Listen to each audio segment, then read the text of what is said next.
What's up, good people? Chris with Better Today Trades back with another weekly recap. This one's gonna be a good one. So cue my theme music.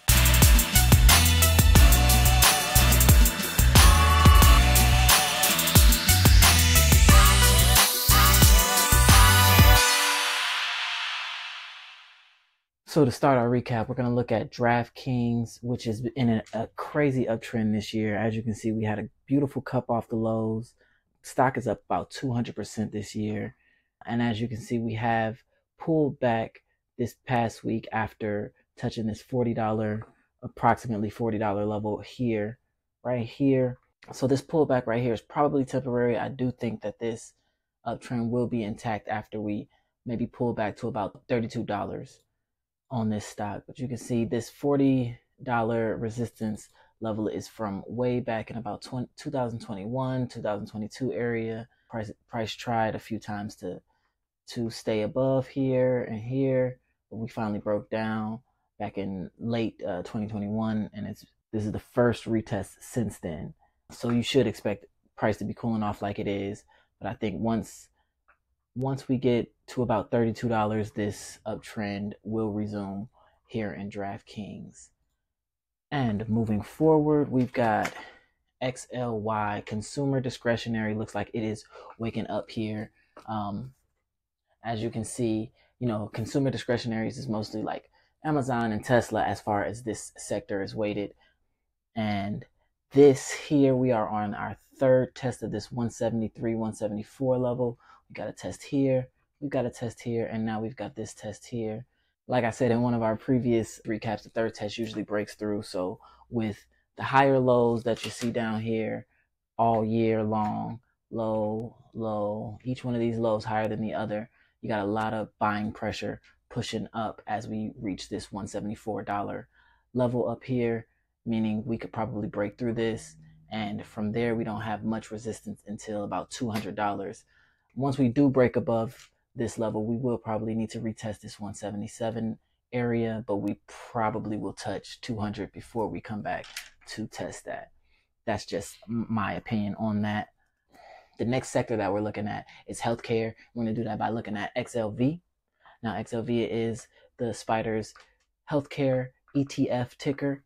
But as you can see, we got a lot of pressure here in XLK between 118 and 140 up here. Price has just been playing between these levels here. So you got a lot of pressure in here. Whichever way this decides to break will probably be a strong move to the upside or to the downside. I personally believe it'll be to the upside just because of how important healthcare is as a sector to our economy. But anything is possible. The next ticker and industry we'll look at is the head of the snake, which is technology. Now, technology is obviously performing beautifully this year. Actually, technology is the only sector ETF that is above its 2021-2022 all-time high price, except for industrials. Check that out. So industrials and technology are showing a lot of strength here. In this uptrend that you see is continuing. We are at all-time highs as of last week. So technology is still looking very strong. As you can see, we got this textbook cup and handle pattern here that we just broke out of. And without any resistance above, we can definitely see a $200 price for XLK here.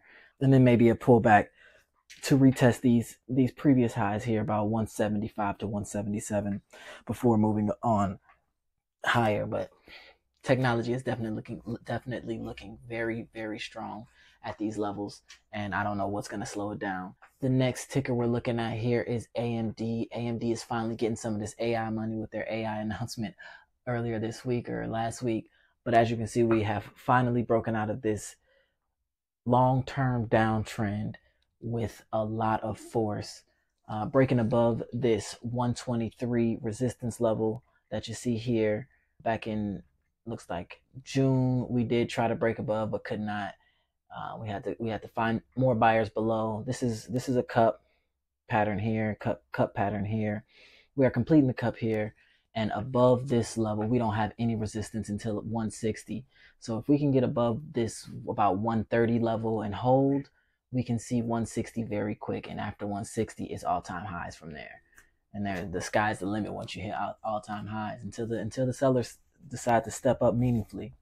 And to round off the list today, we're going to look at Bitcoin. Now, this is the Bitcoin future, so there may be a little bit of discrepancy in the price, but the price action is the same.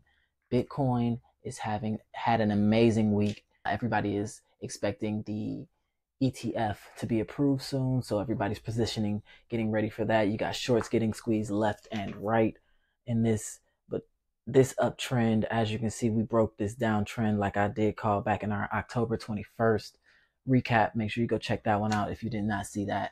Bitcoin is showing a lot of strength here as we await the ETF announcement, but we don't have much resistance until about 47K, which if you look back, we did have some pretty good resistance in all of these areas here back in 2021. So we haven't seen these levels since about 2022, 2021, late 2021. Once we get to about 47K, around this area, we should be cooling off, but I would not bet against Bitcoin in this upcoming year, especially with the halving lining up with possible ETF announcements regarding a spot Bitcoin ETF. So the strength that we're seeing in Bitcoin, I think, continues. We may see a cool off this week, next week, maybe even in January, maybe a few weeks off. But I do see the strength in Bitcoin continuing from here on out. So yeah, that's your weekly recap, guys. Just wanted to stop and go through a couple of tickers and show you what I'm looking at and what I'm thinking about for the next week. Take this information and do with it what you will. Remember, none of this is financial advice. This is just purely education and entertainment for you guys.